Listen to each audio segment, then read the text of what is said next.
smells like football, baby.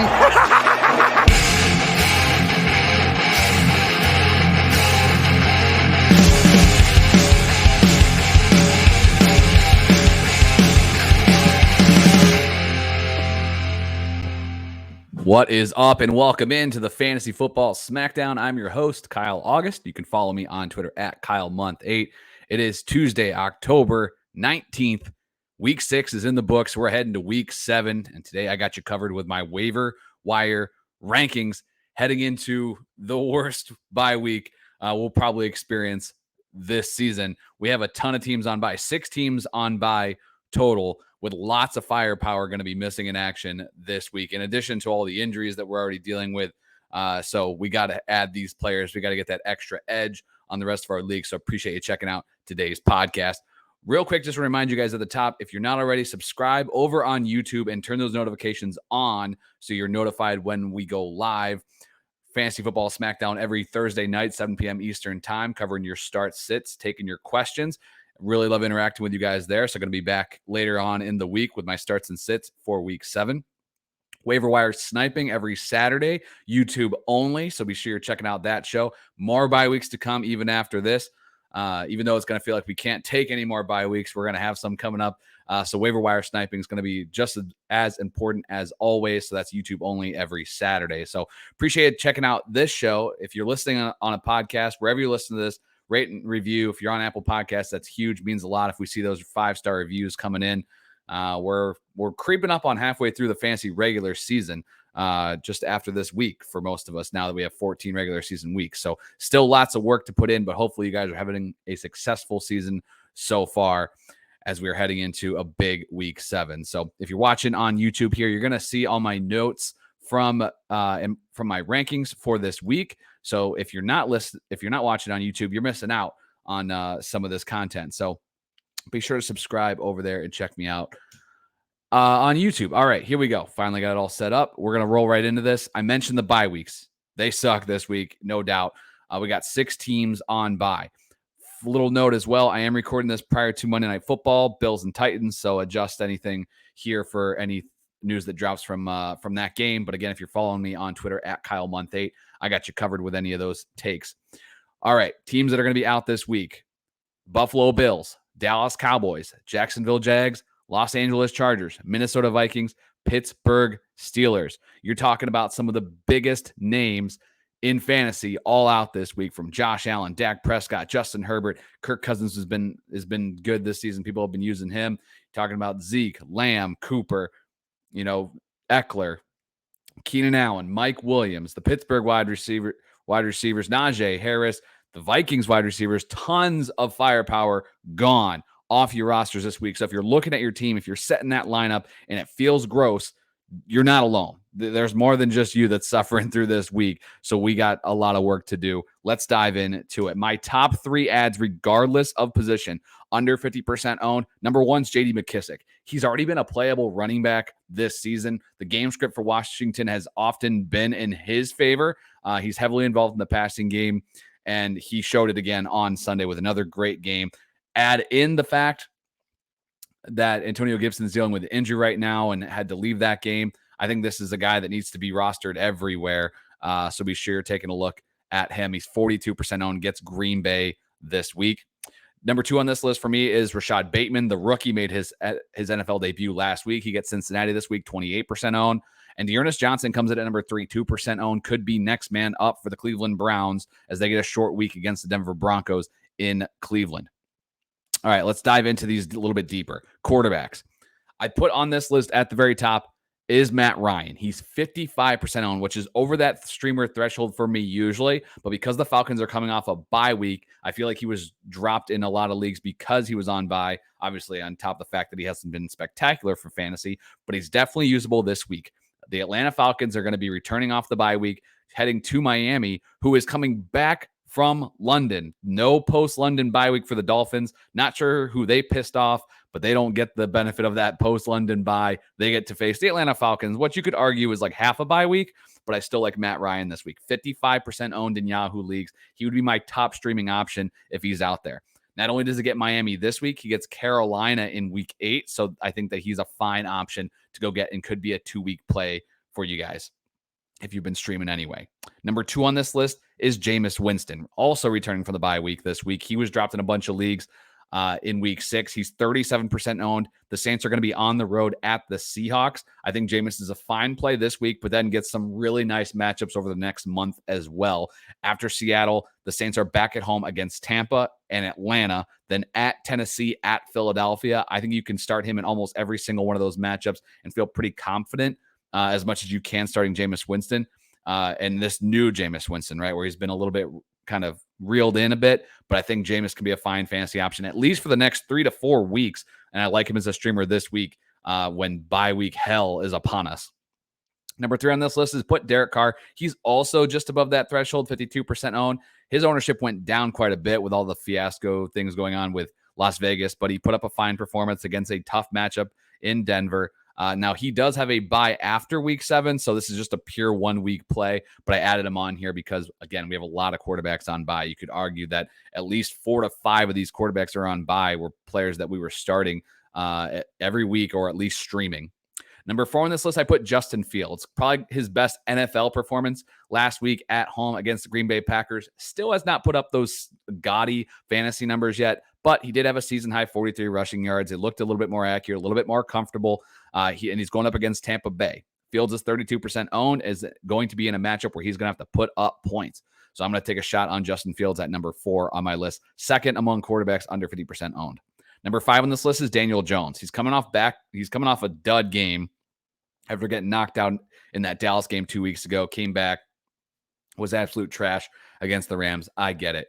But he gets Carolina this week. Then he has Kansas City the week after. Then the Raiders the week after that. So this could be at least a multi-week play. I like him this week against the Panthers. I like him also against Kansas City in 2 weeks. So I like adding him here, obviously. Carolina, his matchup for week 7, has given up 23 or more fantasy points to the last 3 quarterbacks they've faced. That included Dak Prescott, Jalen Hurts, and Kirk Cousins. Is Daniel Jones on the Dak or Hurts level? Probably not. But is he as good as Kirk Cousins? I think on a good day, he can be. So I like Daniel Jones against Carolina, 33% owned, as number 5 on my QB list. Number 6 is Trey Lance. Now, full disclosure, he did not practice Monday, dealing with an injury. He's also coming back off the bye week, and we didn't hear a lot about his knee injury following their week 5 matchup. So if I knew he was healthy, he'd probably be at number 4, maybe even number 3 on this list, because I like the rushing upside for this kid. But right now, a lot of question marks. He's at home against Indianapolis. That's going to be a prime time game, I believe, too. So you're going to have to keep an eye out for that. 31% owned. Number 7, Carson Wentz. In that same matchup against the 49ers, 35% owned. Wentz has been solid as of late. At least he has 2 passing touchdowns in his last 3 games, 17 or more fantasy points in all but 1 game this year, but most of them have been around that 17, 18 mark. So again, he's not going to blow the door off. But this week, if you're rolling with Allen or Dak or Herbert, you probably didn't keep a backup. So you're going to be streaming. That's why I expanded this list a little bit more this week. And number 8 on this list, I put Tua. Tons of pass attempts last week. Their defense has been pretty bad. Again, they're playing Atlanta, short week, 17% owned. You could add Tua if you're out of options there. He's the most available. And I added on this list just at the bottom, just to note, Case Keenum. I would not start him in a normal 1 QB league, but if you're in a super flex league, I'm adding this guy, if anything, just to block. You never know with all these other teams on bye. If you can get an opponent to only be rolling 1 QB, I'm trying to take advantage of that. So just be on the lookout for Case Keenum in those super flex leagues. All right, let's move on to the running backs. Lots covered there with those QBs. Running backs. I put Michael Carter on this list. Again, sub 50 is usually my cut, but Carter's 52% owned. And with the Jets on a bye last week, I feel like he might have been tried to stash in some of those more shallow leagues on the wire. So just double check, make sure he's there. Back-to-back games with a touchdown and 10 or more carries before the Jets bye week. He gets New England this week. Number 2 and number 1, as far as sub 50, is J.D. McKissic, who's my number 1 overall ad this week. He had a team high 10 targets last week, had 8 carries as well. Those carry numbers could go up if Gibson is out. He's already been a target monster when you compare him to the position. So McKissic is pretty much a must add for me, 42% owned in half and full PPR leagues. Number 3 is Dearness Johnson. If I knew that Nick Chubb was going to be out, then you could make the argument for him towards the top of this list. But Chubb could play this week after sitting out week 6. Kareem Hunt hasn't been ruled out, so I think Johnson's still worth an add, even in 12-team leagues. He's only 2% owned. Again, short week for the Browns. Going to be at home against Denver. Tougher matchup, but Johnson should be added even in 12-team leagues. Number 4 on this list, Ramondre Stevenson. Again, if I knew Chubb was active, I'd probably put Stevenson over Dearness Johnson, but because of that question mark, I got to put Johnson at 3 and Stevenson at 4. The Patriots are playing the Jets this week. Stevenson's 11% owned. He had 3 targets, which actually was more than Brandon Bolden, the most among the Patriots running backs. He scored his first NFL touchdown, and Damian Harris has been a little bit banged up. So Stevenson, a little bit more, maybe just like a handcuff plus right now, but he needs to be added.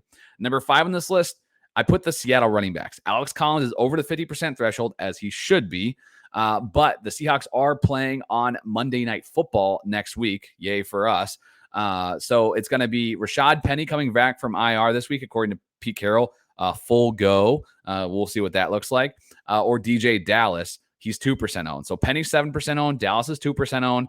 I don't know if I'm necessarily adding these guys unless I'm super desperate, or if I'm the Alex Collins owner just to protect myself a bit on Monday Night Football. But as of right now, Collins has not been ruled out. But Chris Carson has been placed on IR, so you're looking at least 2 more weeks with Carson unavailable. So you need to be taking a look at this backfield. Deeper league ads at the running back position. Devonta Freeman gets the Cincinnati Bengals this week. He's 2% owned. We saw Latavius Murray leave that game early, a little bit banged up, but they rotated the 2015 Hall of Fame class of running backs, whatever that was, with Freeman, Bell, and Lat Murray. Freeman could be next man up, but again, deeper leagues only. And then Jarrett Patterson. Again, I mentioned the Gibson injury. Patterson, the rookie running back for the Washington football team, he's 1% owned. He's just a stash right now. All right, moving on to the wide receivers. There are 2 guys that are right around that 50% threshold. Number 1 is Sterling Shepard. He's 52% owned, was dealing with the injury, wasn't really heard that he was going to be active till late in the weekend, and then he was an active play on Sunday, which is good because they needed him. A lot of injuries there in that wide receiver core. Kadarius Toney went down early, and that led to Sterling Shepard seeing 14 targets, 10 receptions in his first game back off the injury. He's 52% owned. Just double check that he wasn't dropped. He was never put on IR, so it's harder to kind of stash those injured players, so it's possible he could be out there. Mecole Hardman is right at 50% owned. I want to note him. He's got 5 or more receptions in 4 or 6. Tyreek Hill dealing with a little bit of an injury. Travis Kelce a little bit banged up.